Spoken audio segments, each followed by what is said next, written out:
ওরে আবু মাহজুরা, কেমন দেখা যায় তোমারে, তুমি সামনের চুল কাটো না কেন? আবু মাহজুরা বলে, আমি হাঁটু গেড়ে পেয়ারা নবীর সামনে বসেছিলাম, আমার এই মাথার চুলের মধ্যে মুবারক হাত লাগিয়ে বিশ্বনবী নিজে আমাকে আজানের প্রতিটা বাক্য শিক্ষা দিয়েছেন। বিশ্বনবীর মুবারক হাত, পবিত্র হাত আমার মাথার চুলের যে জায়গায় লেগেছে, আমি চাই ওই চুলগুলা নিয়ে আমি আমার কবরের ভিতরে যাব। সাইয়েদনা আবু মাহজুরা রাদিয়াল্লাহু তাআলা আনহু ইন্তেকালের আগের পর্যন্ত মাথার সামনের চুলগুলা কাটে নাই। আজারি সাহেবের আগমন আদ-দ্বীন ফাউন্ডেশনের পক্ষ থেকে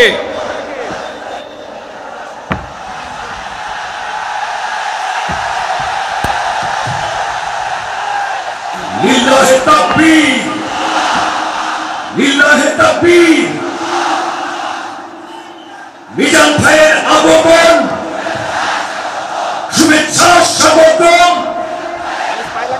মিজান ভাইয়ের আগমন, লিল্লাহি তাকবীর, লিল্লাহি তাকবীর। সম্মানিত হাজিরিন, আপনারা ভালো আছেন সবাই? শীতে কষ্ট হচ্ছে না? মাশাআল্লাহ। 3 দিন ব্যাপী তাফসীরুল কোরআনের প্রোগ্রামের সমাপনী রজনী আজকে। আমি খুব লম্বা সময় নিব না, এটা তোমার বিভাগীয় প্রোগ্রাম, খুলনা বিভাগের প্রোগ্রাম পেয়ে গেছে যশোর। মাশাআল্লাহ, 9টা প্যান্ডেল আছে, এখানে ধাক্কাধাক্কির কোনো মানে হয় না। তোমরা ধাক্কাধাক্কি করবা, এই জন্য প্যান্ডেল করা হয় নাই 9টা। বসো, কোনো কথা নাই। অনেক আলোচনা হয়েছে 3 দিন ব্যাপী। দেশ বরেণ্য, প্রথিতযশা ওলামায়ে হযরতের মুখে আপনারা অসংখ্য কথা শুনেছেন। আমলের জন্য এগুলোই যথেষ্ট, নতুন করে আমার বলার কিছুর দরকার নাই। নতুন করে উপস্থাপনের মতো বলার মতো আমার কাছে কিছু নাইও। যা বলার 1500 বছর আগে আল্লাহ তাআলা উম্মাহকে বলে দিয়েছেন, ঠিক কিনা? এমন কিতাব দান করেছে যে কিতাবে ভুল নাই, যতই পড়ি ততই শেখা যায়। বিয়ন্ডলেস, বাউন্ডলেস, বটমলেস, কুল কিনারা নাই, কুল কিনারা বিহীন সাগর। পড়েন সুবহানাল্লাহ। আসুন এখানে আসার, বসার, এই প্রোগ্রামে অংশগ্রহণ করার উদ্দেশ্যকে, নিয়তকে আমরা খালেস করে নেই। আজকে আমরা যা শুনবো, শিখবো, আমলের নিয়তে শুনবো, ঠিক কিনা বলেন? শেষ পর্যন্ত নীরবতা বজায় রাখবো। আমি উঠবো, আপনারা উঠবেন। এর আগে ওঠা যাবে না। স্কেডিউলে একটু চেঞ্জ এসেছে, এশার সালাত হয়নি। আমার আলোচনার পরপরই আজান হবে, এশার সালাতে আমরা জামাতে অংশগ্রহণ করে একসাথে বিদায় নেব ইনশাআল্লাহ। বলেন, যে টপিকটি নিয়ে আমি আপনাদের সামনে আজকে কথা বলতে চাই, টপিকটি অনেক গুরুত্বপূর্ণ। টপিকটি হচ্ছে হিউম্যান রিসোর্স ডেভেলপমেন্ট, মানব সম্পদ উন্নয়ন। কারণ আল্লাহ তাআলা আমাদের যা দেখ আর না দেখ এটা দিছে। মানুষ আর মানুষ, 18 কোটি মানুষ, ঠিক কিনা? এই 18 কোটির জনসংখ্যার দেশে বসবাস করে আমরা খুশি না বেজার? খুশি হইতে হবে, বেজার হইেন না। জাপানের খবর জানেন? তাদের গ্রোথ রেট নিচের দিকে, উল্টো। জনসংখ্যা নাই, বাচ্চা নিলে, সন্তান নিলে গভর্নমেন্ট তাদের টাকা দেয়। আমাদেরকে আল্লাহ তাআলা দয়া করে, মায়া করে এই সম্পদটা দিয়েছেন। এই মানব সম্পদকে যেন আমরা কাজে লাগাই ইনশাআল্লাহ। পড়েন সবাই। হিউম্যান রিসোর্স ডেভেলপমেন্ট অনেক জনগুরুত্বপূর্ণ বিষয়, খুব সেনসিটিভ বিষয়, বুঝতে হবে। যশোরের স্মার্ট ছেলেরা, এই যে আমি যাদেরকে দেখতে পাচ্ছি, all are the Gen Z of Jashore. যারা জেন জি, ওরা স্মার্ট, ওরা ইশারা ইঙ্গিতে কাজ করে। এই যে পুরো গদি উল্টায় দিছে, ঠিক কিনা? 24-এর ছাত্র নাগরিক অভ্যুত্থান আমাদের দেখিয়ে দিচ্ছে কিভাবে চোখের ইশারায় গদি উল্টে দিতে হয়। তাই জেনজিদের নিয়ে বসেছে, ওরা তো স্মার্ট, ওরা ডিস্টার্ব করবে না।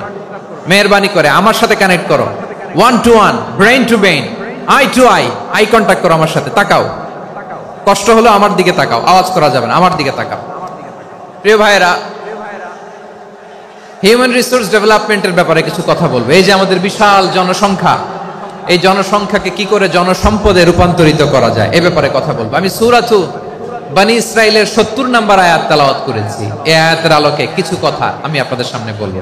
আল্লাহ তাআলা ইরশাদ করছেন, ওয়ালাকাদ কাররামনা بني آدم وحملناهم في البر والبحر ورزقناهم من الطيبات وفضلناهم على كثير ممن خلقنا تفضيلا পড়েন আল্লাহু আকবার।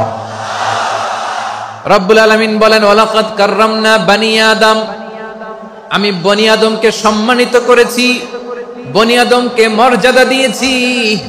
ওয়া হামালনাহুম ফিল বাররি ওয়াল বাহর, বনি আদমকে জলে স্থলে স্থলে এবং সমুদ্রে চলাচলের বাহন দিয়েছি। ওয়া রাযাকনাহুম মিনাত তাইয়্যিবাত, তাদেরকে পবিত্র রিজিকের বন্দোবস্ত করেছি। ওয়া ফাদ্দালনাহুম আলা কাসীরিম মিম্মান খালাকনা তাফদীলা, আর আমি আল্লাহ যাদেরকে সৃষ্টি করেছি তাদের মধ্য থেকে বনি আদমকে আমি শ্রেষ্ঠ বানিয়েছি। আমরা শ্রেষ্ঠ, আমরা আশরাফুল মাখলুকাত। আমরা কি এই যে এমনি চিল্লাচিল্লি করে জিজ্ঞেস করলে বলে না, আমরা আশরাফুল মাখলুকাত। আমরা কি শ্রেষ্ঠ, সবার চেয়ে সেরা। আমাদের মতো করে আল্লাহ কাউকে বানায় নাই। দুই পায়ে ভর করে শির দ্বারা এরকম স্ট্যান্ড রেখে মাথা উঁচু করে দাঁড়াতে পারে এরকম কোন প্রাণী পৃথিবীতে আছে? এজন্য আল্লাহ বলেন ওয়ালাকাদ কাররামনা বানি আদম, আমি বনি আদমকে সম্মানিত করেছি, তাদেরকে আমি মর্যাদা দিয়েছি। তাদেরকে আমি যত মর্যাদা দিয়েছি আমার কোন সৃষ্টিকে এত মর্যাদা দেই নাই। পড়েন সুবহানাল্লাহ। I have dignified the status of the sons of Adam, আদমের সব সন্তানের মর্যাদা আমি বাড়িয়েছি। আল্লাহ এখানে বলেননি ওয়ালাকাদ কাররামনাল মুমিনিন, আমি মুমিনের মর্যাদা বাড়িয়েছি, বলেছেন? আল্লাহ এখানে বলেন নাই ওয়ালাকাদ কাররামনাল মুসলিমিন, আমি মুসলিমের মর্যাদা বাড়িয়েছি। আল্লাহ বলেছেন ওয়ালাকাদ কাররামনা বানি আদম, আমি বনি আদমের সম্মান বাড়িয়েছি। হোক সে মুমিন কিংবা কাফের, মুসলিম কিংবা মুশরিক, আস্তিক কিংবা নাস্তিক, আরব কিংবা অনারব, যেই হোক না কেন আদম সন্তান সবগুলার মর্যাদা বাড়ায় দিয়েছে কে? সবার মর্যাদা আল্লাহ বাড়িয়েছে। মানুষ হিসেবে মর্যাদা। বিশ্বনবী সাল্লাল্লাহু আলাইহি ওয়াসাল্লাম ইহুদির লাশ দেখে দাঁড়িয়ে গেলেন। কার লাশ? আমার যশোরের ভাইয়েরা আওয়াজ করে বলুন, কার লাশ? ইহুদির লাশ দেখে দাঁড়ায় গেলেন। সাহাবারা বললেন ইয়া রাসূলুল্লাহ, আপনি দাঁড়ালেন যে, এটা তো ইহুদির লাশ। বিশ্বনবী বললেন আওয়ালাইসাত নাফসান, এটা কি মানুষ নয়? এটা হোক ইহুদি হোক খ্রিস্টান, এটা তো মানুষ। আমি মানুষ দেখে দাঁড়িয়েছি। আই স্যালিউট দ্য হিউম্যানিটি, আমি মানবতাকে সম্মান করেছি। পড়েন সুবহানাল্লাহ। তাহলে এই জমিনে মানুষের মর্যাদা বেশি, হোক আস্তিক হোক নাস্তিক, হোক মুমিন কিংবা কাফের। আদমের সন্তান হলে, মানুষ হলেই তার মর্যাদা বাড়িয়েছে কে? আমার কলিজার টুকরা যশোরের ভাইয়েরা, মানুষের মর্যাদা আল্লাহ এত বাড়িয়েছেন, মানুষ জীবিত থাকলেও যেমনি মর্যাদাবান, মরে গেলেও মর্যাদাবান। সুবহানাল্লাহ পড়েন। মানুষ মরে গেলে এই ডেড বডিটা কি হয়? পচে যায়, গলে যায়, মাটির সাথে মিশে যায়। তাই বলে আপনি ডেড বডির সাথে যাচ্ছে তাই করতে পারবেন না। পারবেন? কেউ যদি অন্যায় করে তাকে যদি আপনি শাস্তির আওতায় আনেন, যা মনে চায় করতে পারবেন না। তারা আগুন দিয়ে পোড়াতে পারবেন না, নাক কাটতে পারবেন না, কান কাটতে পারবেন না, অঙ্গ বিকৃতি করতে পারবেন না। কারণ মানব জাতির মর্যাদা স্বয়ং দিয়েছে কে? ডেড বডি পচে যাবে, গলে যাবে। তারপরে ইসলাম বলে না, খবরদার, এই মরা লাশটারও একটা মর্যাদা আছে না নাই? ইসলাম বলে এই লাশটা গলে যাবে, পচে যাবে, কিন্তু এটার অমর্যাদা করো না। কর্পূর দিয়ে, খেজুর পাতা দিয়ে এটাকে ওয়ার্ম ওয়াটার দিয়ে, গরম পানি দিয়ে ধৌত করো। সাদা শুভ্র ধবধবে কাপড় দিয়ে লাশটাকে তুমি কাভার করো। তারপরে খাটিয়ার মধ্যে লাশটাকে রেখে বিশাল একটা প্রোগ্রাম করো, একটা ফিউনারাল প্রোগ্রাম করো। ওই প্রোগ্রামের ডানে বায়ে পেছনে লাশটারে রাখলে হবে না, প্রোগ্রামের একেবারে সামনটাতে তুমি লাশটাকে রাখো। সুবহানাল্লাহ। একটা ফিউনারাল প্রোগ্রাম করতে হবে, তাকে শেষ বিদায় জানাতে হবে, যেটাকে আমরা জানাজা বলি। কি বলি? জানাজা মানে মাইয়িতের জন্য দোয়া, তার জন্য দোয়া করা হয়।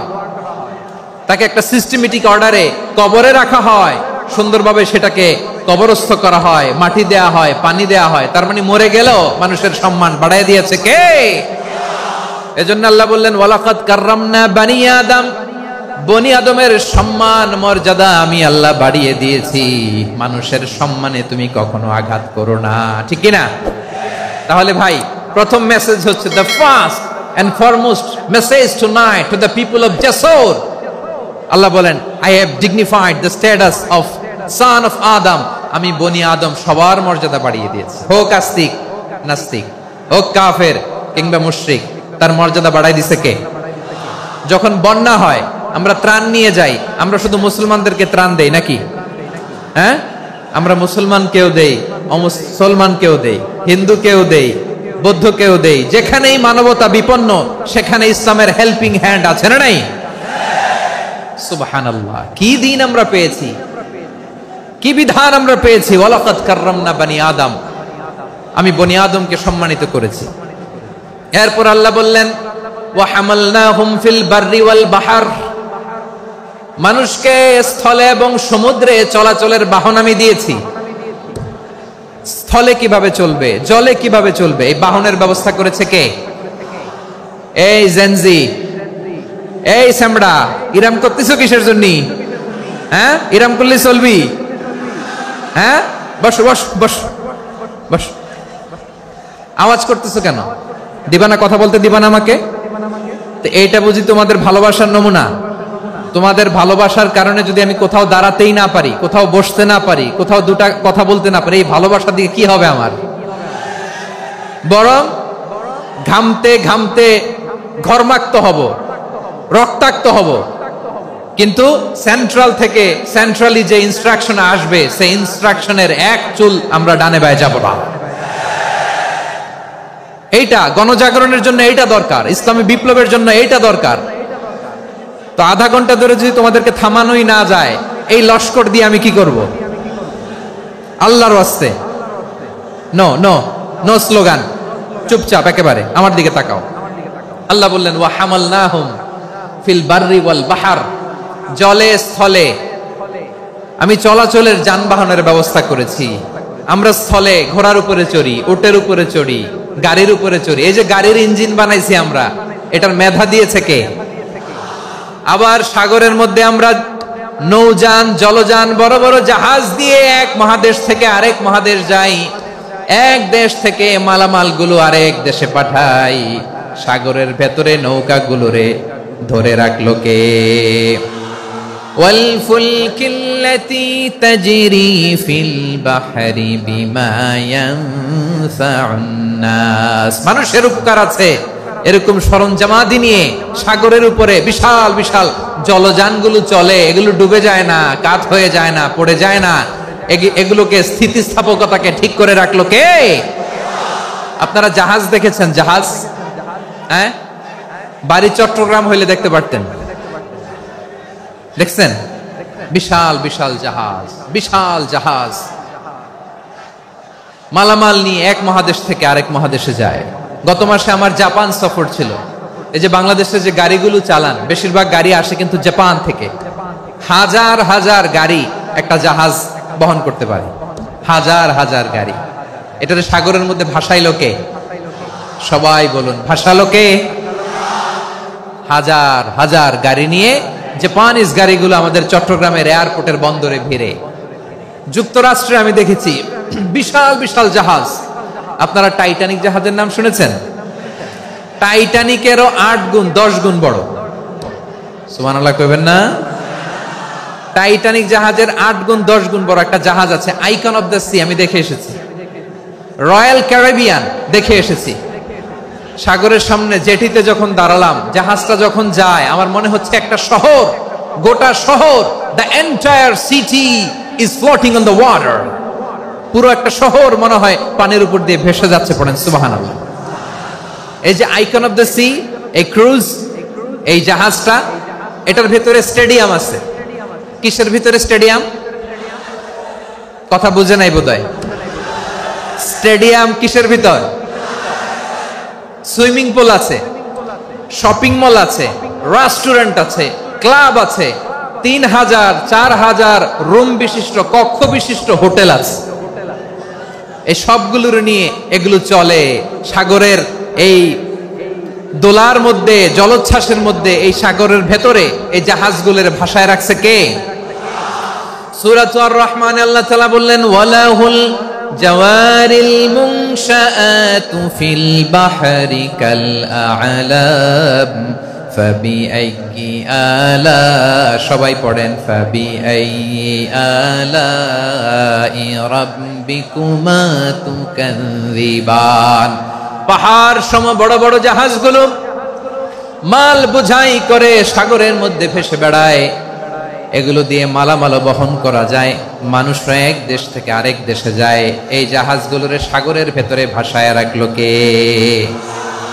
এই আয়াতের ভেতরে আল্লাহ তাআলা সূরাত বনী ইসরাঈলের এই চমৎকার আয়াতের ভেতরে আল্লাহ তাআলা বেসিক্যালি মানব জাতির প্রতি তার 4টি স্পেশাল অনুগ্রহের কথা বলেছেন। কয়টি? 2টা বলে ফেলছি। 1 নাম্বার ওয়ালাকাদ কাররামনা বনী আদম, আমি বনী আদমের সম্মান বাড়াইছি। নাকি মুসলমানদের? নাকি মুসল্লিদের? কার সম্মান বাড়িয়েছি? বনী আদমের। তাহলে human dignity, the first part of the verse talks about the human dignity. 2 number অংশে আল্লাহ তাআলা বললেন ওয়া হামালনাহুম ফিল বাররি ওয়াল বাহর, স্থলে এবং সমুদ্রে আমি তাদের জন্য চলাচলের বাহন দিয়েছি। সুবহানাল্লাহ। তার মানে smooth movement on land and sea, জলে এবং স্থলে যাতে আমরা স্মুথলি মুভ করতে পারি আল্লাহ তাআলা দিয়েছেন। 3 নম্বরে আল্লাহ তাআলা বললেন ওয়া রাযাকনাহুম মিনাত তাইয়্যিবাত, মানুষের জন্য আমি পবিত্র রিজিকের ব্যবস্থা করেছি। জলে এবং স্থলে যত প্রাণী আছে সবগুলা প্রাণীকে রিজিক দেয় কে? আমাদেরকে রিজিক দেয় কে? সাগরের মাছগুলোকে, বড় বড় তিমি মাছগুলোরে রিজিক দেয় কে? বাতাসের মধ্যে ভেসে বেড়ানো বড় বড় পাখিগুলো, স্ক্যান্ডিনেভিয়ান কান্ট্রি থেকে লক্ষ লক্ষ কোটি কোটি পাখিগুলো যে এক দেশ থেকে আরেক দেশে ট্রান্সফার হয়, এগুলোর রিজিক দেয় কে?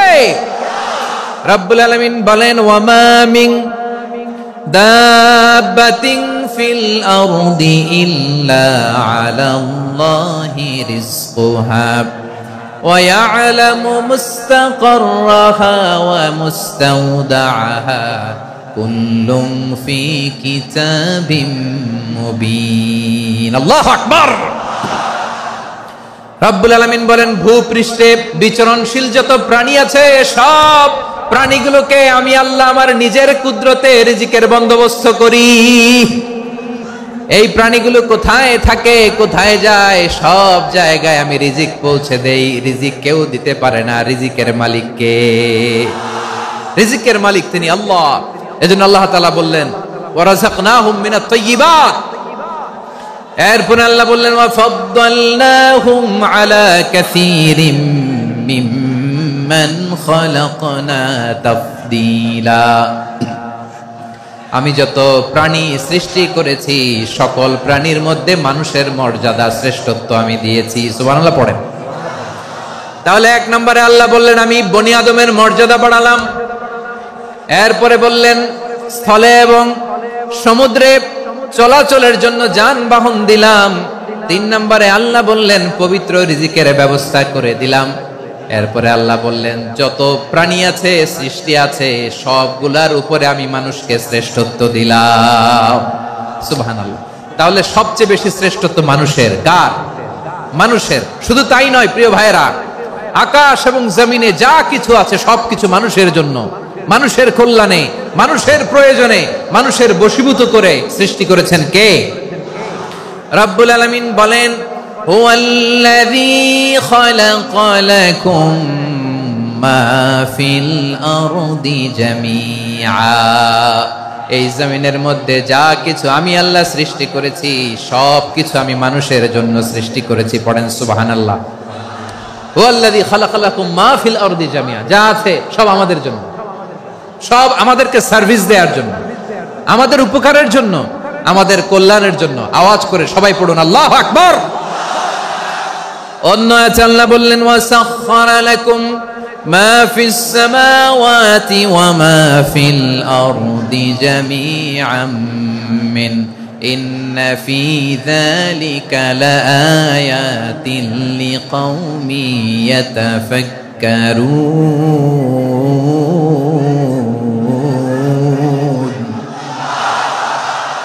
প্রথমে আয়াতে আল্লাহ বললেন জমিনে যা আছে সব তোমাদের কল্যাণে আমি সৃষ্টি করলাম। এরপরে আল্লাহ বললেন, আকাশেও যা আছে সব তোমাদের জন্য সৃষ্টি করলাম, তোমাদের অনুগত বানায় দিলাম। পড়েন সুবহানাল্লাহ। মানুষের কি ব্রেইন দেখেন, মানুষ জমিন ছেড়ে আকাশে চলে যায়। পাখি দেখে মানুষের শখ হলো, পাখি যেহেতু উঠতে পারে আমরাও পারবো। অরবিল রাইট, উইলবার রাইট, দুই ভাই মিলে আঁকাঝোঁকা করতে করতে করতে করতে প্লেন বানায় ফেললো। কোন সুবহানাল্লাহ। এখন পাখিও ওরে, আমরাও ওরি। এরপরেই মানুষের কৌতূহল থামে না এখানে, মানুষ চলে গিয়েছে চাঁদে। কোথায় গেছে? এখন কিন্তু চাঁদে জমি বিক্রি হয় জানেন। পৃথিবী নিয়ে মারামারি শেষ, রাশিয়া আমেরিকা এখন ধরছে চাঁদ আর মঙ্গল গ্রহ। এখন চাঁদে জমি বিক্রি হয়, মঙ্গলে জমি বিক্রি হয়। এই চাঁদ, মঙ্গল, বৃহস্পতি, শনি সব আল্লাহ তাআলা আমাদের জন্য বানিয়েছেন। সুবহানাল্লাহ পড়েন। মানুষ সাগরের উপরে চড়ে, শূন্যে ভেসে বেড়ায়, পাহাড় কেটে সুড়ঙ্গ বানায়, টানেল বানায়। মানুষ ব্রডব্যান্ডের লাইন নিয়ে যায় সাগরের ভেতর দিয়ে, এক দেশ থেকে আরেক দেশে, এক মহাদেশ থেকে আরেক মহাদেশে। সুবহানাল্লাহ পড়েন। তার মানে গোটা বিশ্বের সবকিছুর উপরে control, superiority over all creatures, সবকিছুর উপর কন্ট্রোল, মনিটরিং, নিয়ন্ত্রণ, এটা প্রতিষ্ঠা করে দিয়েছে কে? এজন্যই মানুষের শ্রেষ্ঠত্ব। ওয়ালাকাদ কাররামনা বানি আদম, আমি বনি আদমের সম্মান বাড়িয়েছি, মর্যাদা আমি বাড়িয়ে দিয়েছি এই কারণে, কারণ মানুষ সবকিছুর উপর নিয়ন্ত্রণ নিতে পারে। মানুষকে নিয়েই কোরআনের সব আলোচনা, মানুষকে নিয়েই কোরআনের সব। তাই কোরআনের কেন্দ্রীয় আলোচ্য বিষয় হচ্ছে মানুষ। কোরআনের কেন্দ্রীয় আলোচ্য বিষয় কি? যশোরের ভাইয়েরা বুঝে থাকলে সবাই বলবেন, কোরআনের কেন্দ্রীয় আলোচ্য বিষয় কি? এই যে আমি মূল আলোচনায় যাচ্ছি এখন। কেন মানুষ কোরআনের কেন্দ্রীয় আলোচ্য বিষয়? এই যে ভাইয়েরা, এই যে হাত জোর করে, এই যে Jessore Gen Z, the smart people of Jessore, হাত জোর করে বলতেছে, হাত জোর করে তোদের কাছে আল্লাহর দোহাই লাগে, স্টপ স্টপ। শুরুতে একবার বলেছে, জায়গা না হলে আস্তে আস্তে ধাক্কা দিবা, সামনে না পিছনে, দিয়ে দিয়ে বেরোয় চলে যাও। এলইডিতে দেখো, এই যে এই যে আল্লাহর ওয়াস্তে, জায়গা না হলে ওদিকে যাও। কোরআনের মাহফিলে বিশৃঙ্খলা, এটা কাফিরদের আলামত। কাফিররা শীষ দিত, শীষ। বিশ্বনবী কোরআনের তাফসির করলে কাফিররা শীষ দিত আর ক্ল্যাপিং করত, হুইসেল এন্ড ক্ল্যাপিং। তো আমরা কি এখানে বিশৃঙ্খলা করতে আসছি? তো বারবার থামানো লাগে কেন? কোনো আওয়াজ হবে না, বললাম তো, স্টপ। আওয়াজ করে বলুন, কোরআনের কেন্দ্রীয় আলোচ্য বিষয় কি? সবাই বলেননি। এতগুলো মানুষ উত্তর দিলে এতটুকু আওয়াজ হয়, অন্তত আমি বিশ্বাস করি না। যশোর, আওয়াজ করে বলো, কোরআনের কেন্দ্রীয় আলোচ্য বিষয় কি? মানুষ। এই মানুষ কোরআনের কেন্দ্রীয় আলোচ্য বিষয়। মানুষকে আল্লাহ স্বাধীনতা দিয়েছেন। ফামান শাআ ফালইউমিন ওয়া মান শাআ ফালইয়াকফুর। চাইলে মুমিন হতে পারো, চাইলে কাফের হতে পারো, তোমার ইচ্ছা। তবে জেনে রাখো, মুমিন হলে পাবা জান্নাত, কাফির হলে পাবা জাহান্নাম। নাও দ্য ডিসিশন ইজ ইয়ার্স। সিদ্ধান্ত তোমার, জান্নাতে যাবা না জাহান্নামে যাবা। যশোরের ভাইয়ের আওয়াজ করে বলুন, কই যেতে চান, জান্নাতে না জাহান্নামে? ডান দিকে না বাম দিকে? ডানপন্থী না বামপন্থী? চিল্লা চিল্লি না চুপচাপ? চুপচাপ কয়ে আবার চিল্লাচিল্লি শুরু করে দিচ্ছে। মাশাআল্লাহ। তাহলে কোরআনের কেন্দ্রীয় আলোচ্য বিষয় মানুষ। আমার সাথে থাকতে হবে, তোমাদেরকে নিয়ে আমি আলোচনা শেষ পর্যন্ত যাব। অনেক গুরুত্বপূর্ণ কথা বাকি আছে, আমাকে সহযোগিতা করতে হবে। মাশাআল্লাহ, এই তো ঠান্ডা হয়েছে। হ্যাঁ, ঠিক আছে ঠিক আছে ঠিক আছে। মানুষকে আল্লাহ এত স্বাধীনতা দিয়েছেন, মানুষ চাইলে অনেক ভালো হইতে পারে। ভালোর রাস্তাও খোলা, খারাপ হওয়ার রাস্তাও খোলা। ভালো হইলে মানুষ অনেক ভালো, খারাপ হইলে অনেক খারাপ। ভালো হইলে সবচেয়ে ভালো, খারাপ হইলে সবচেয়ে খারাপ। এজন্য সিদ্ধান্ত আপনাকে নিতে হবে। আল্লাহ তাআলা বলছেন, লাকাদ খালাকনাল ইনসানা ফি আহসানি তাকওয়িম সুম্মা রাদাদনাহু আসফালা সাফিলিন। আমি মানুষকে অনেক সুন্দর অবয়বে, সুন্দর আকৃতিতে সৃষ্টি করেছি। তার শুধু চেহারার ডিজাইনটাই সুন্দর নয়, তার ব্রেনটা বড্ড সুন্দর, তার মানসিকতা বড্ড সুন্দর, তার সৃজনশীলতা বড্ড সুন্দর। পড়েন সুবহানাল্লাহ। আমাদের চেহারা, অবয়ব, ডিজাইন যে সুন্দর তা না, আমাদের ব্রেনটা অনেক সফিস্টিকেটেড ব্রেন, অনেক সফিস্টিকেটেড। এই 1.5 কেজি ব্রেন ইউজ করে মানুষ গোটা বিশ্বে সভ্যতা বিনির্মাণ করেছে, ঠিক কিনা? এই ব্রেন আল্লাহ তাআলা আমাকে দিয়েছে। এটারে কাজে লাগালে, আপনার 6 সেন্স কাজে লাগালে আপনি অনন্য মানুষ হয়ে উঠবেন, মহামানবে রূপান্তরিত হবেন। মানুষ হতে পারে, চাইলেই মহামানব হতে পারে। আবার যদি মানুষ চায় খারাপও হতে পারে। আল্লাহ বললেন শুধু ভালোই না, ভালো হতে চাইলে অনেক ভালো তুমি হতে পারো, আবার খারাপ হতে চাইলে অনেক খারাপ তুমি হতে পারো। সুম্মা রাদাদনাহু আসফালা সাফিলিন। খারাপ হলে একেবারে খারাপ হতে পারো, নিকৃষ্ট হলে একেবারে নিকৃষ্ট হতে পারো, ভালো হলেও ভালো হতে পারো। কোন সুবহানাল্লাহ। এবার আওয়াজ করে বলুন, ভালো হতে চাই না খারাপ? শ্রেষ্ঠ না নিকৃষ্ট? মানুষ ভালো হলে মানুষ ফেরেশতার চেয়েও ভালো, মানুষ খারাপ হলে সে পশুর চেয়েও খারাপ। কথা ঠিক কিনা বলেন? ভালো হলে ফেরেশতার চেয়েও ভালো, খারাপ হলে পশুর চেয়েও নিকৃষ্ট। তার মানে শ্রেষ্ঠত্বে মানুষ, শ্রেষ্ঠত্বে ফেরেশতাকে হার মানায়, আর অধপতনে শ্রেষ্ঠত্বে ফেরেশতাকে ছাড়িয়ে যায়, আর অধপতনে পশুকেও হার মানায়। আই রিপিট, আমি আবারও বলছি, মানুষ শ্রেষ্ঠত্বে ফেরেশতাকে ছাড়িয়ে যায়, আর অধপতনে সে পশুকেও হার মানায়। আওয়াজ করে বলতে হবে ঠিক কিনা? এটার প্রমাণ কি? মানুষ শ্রেষ্ঠ হইলে যে ফেরেশতার চেয়েও সেরা, তার প্রমাণ কি? আল্লাহ তাআলা বলছেন, ওয়া ইয কুলনা লিল মালাইকাতি ইসজুদু লি আদম ফাসাজাদু ইল্লা ইবলিস আবা ওয়াস্তাকবারা ওয়া কানা মিনাল কাফিরিন। আল্লাহ বলেন, স্মরণ করো সে সময়ের কথা যখন আমি ফেরেশতাদেরকে বললাম, ও ফেরেশতারা আদমকে সেজদা দাও। সব ফেরেশতারা সম্মান সূচক সেজদা আদমকে দিল, তারা আদমের জন্য সেজদায় লুটিয়ে পড়লো, একজন ছাড়া, তার নাম ইবলিস। আওয়াজ করে বলেন তার নাম কি?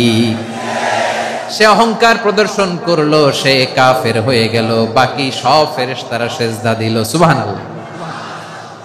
আবার আদম আলাইহিস সালামকে আল্লাহ জিজ্ঞেস করলেন, সব বলে দিল উত্তর, কিন্তু ফেরেশতাদেরকে একই প্রশ্ন জিজ্ঞেস করলেন, তারা উত্তর করতে পারে নাই।